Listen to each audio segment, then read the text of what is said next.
Well, hey there, it's been a while, hasn't it? I'm glad you're with me. Let's talk about backyard orchard culture, give you an update about what's going on with all my trees, and give you a reason why we basically took the summer off. Let's catch up.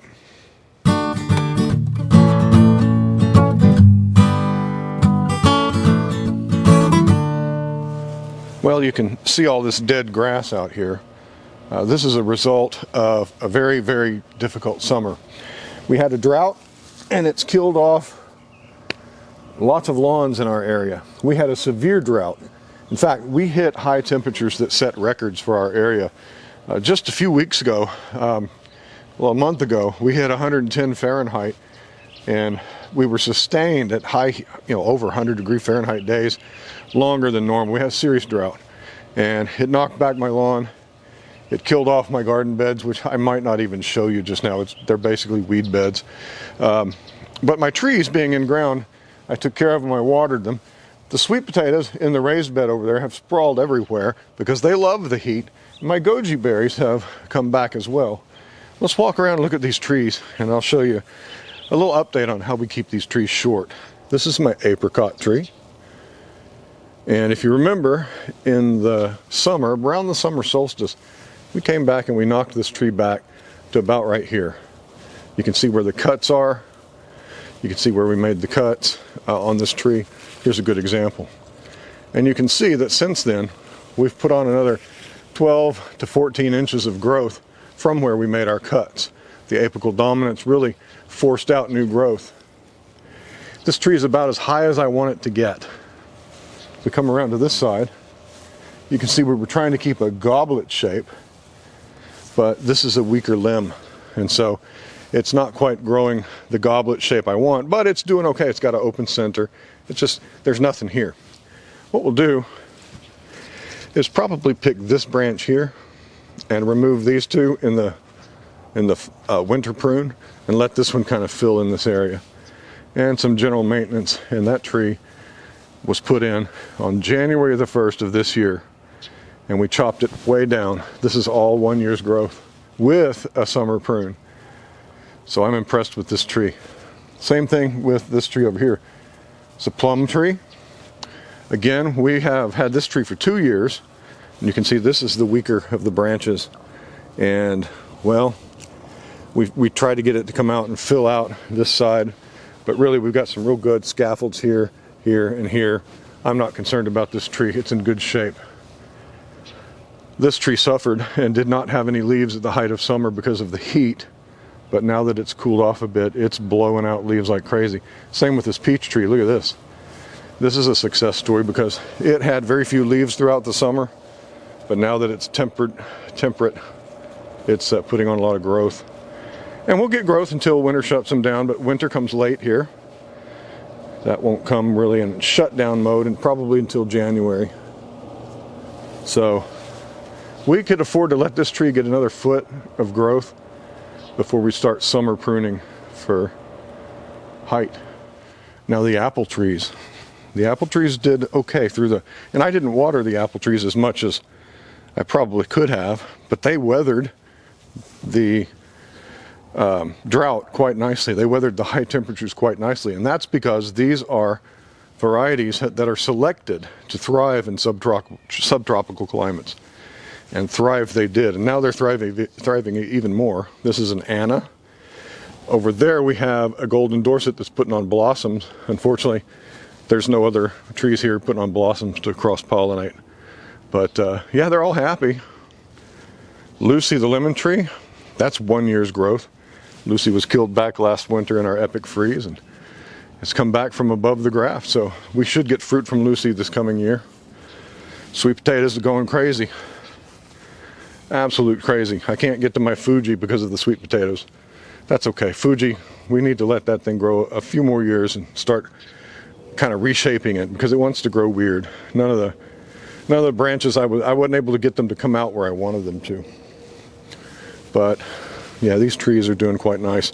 This has given me some material I can work with to bend these branches out here and here and here and try to get some scaffolds where I want them. The more horizontal you go with these apple trees, the more apples they'll grow for you. like this. Look what we did last year. We trained this guy out, this guy, and this one over here. We trained them by weighting them down, by actually tying them to the trunk. And now they're permanently horizontal. Well, here's a natural one that just came up. You can see how they just naturally want to kind of grow up. We want to train them to be like that. Here's one that's growing up. We want to train it to go more like that. Not like that, but more like that.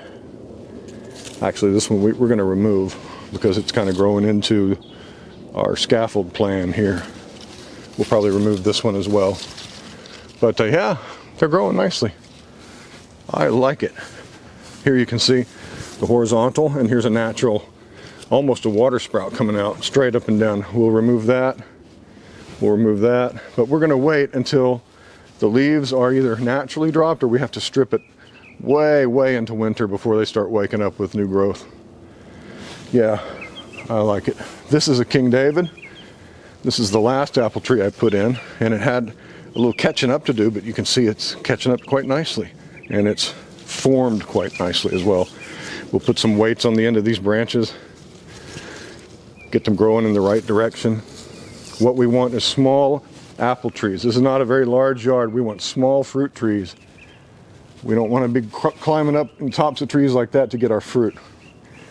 Keep them small and accessible, and we can keep more varieties of trees in our yard than you can imagine. I mean, I've got 10 fruit trees in my yard back here.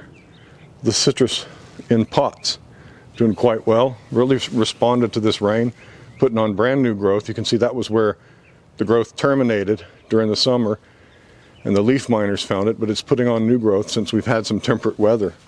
We've got fruit coming in. It's just now starting to turn. Now these trees, we lost some branches here, but otherwise these trees are still giving me fruit. The leaf miners make the leaves ugly, but it doesn't really compromise the plant. Got some fruit over here on our blood orange, just a few. A plant this small doesn't really put on tons and tons of fruit. It actually drops fruit that it can't ripen. The lime tree is looking a little yellow. We're gonna have to address that. We're gonna pot it up this spring. Barbados cherry, huge, needs a good trim. And we've lost some of these fig trees in the combination freeze, and that one over there is combination freeze, combination severe summer drought. But the pomegranate, well, it's a little stressed, but the rain really woke it up. Awesome. We had black currant and white currant in here. The drought took them. We're currently de-weeding this raised bed. We're going to top this off and grow some stuff in it too. I don't know what we're going to put there yet. Phoebe's on a diet, aren't you, Phoebe? Yeah. You might be asking where I've been. Why haven't I published videos in over 3 months? Well, again, it's because of the heat, the extreme summer heat. Man, it's just too much to work in. Even at night, it's over 95 degrees Fahrenheit. And I'm just not going to work in my garden in that kind of heat anymore. I can't do it. You know, I'm not young like I used to be. So what I'm going to do is, as we're getting into the fall gardening, I'm again behind because, well, it was too hot. We're going to grow some starts in the garden. First, I have to clear the beds and prep them. So I'll show you how I'm going to do that. I'll show you what I'm going to do to clear my beds, and try to grow some food this summer, or this fall, this winter. We should be able to. We have mild winters until we don't, until we have like 3 weeks of super freeze. But we should be able to get some food grown. I actually have a jalapeno pepper plant and some tomato plants that have recovered. Even though they're weed bound, they're putting on fruit. So not going to show you that right now. I'm kind of embarrassed, you know, but it's the way gardening goes sometimes. So we're going to start making videos a little more frequently until we really get the ball rolling. I just wanted to give you an update as to what's going on and show you how good these fruit trees are doing, even through the drought. Hey, thanks for joining me on Black Gumbo Southern Gardening. I'll talk to you next time. Bye-bye.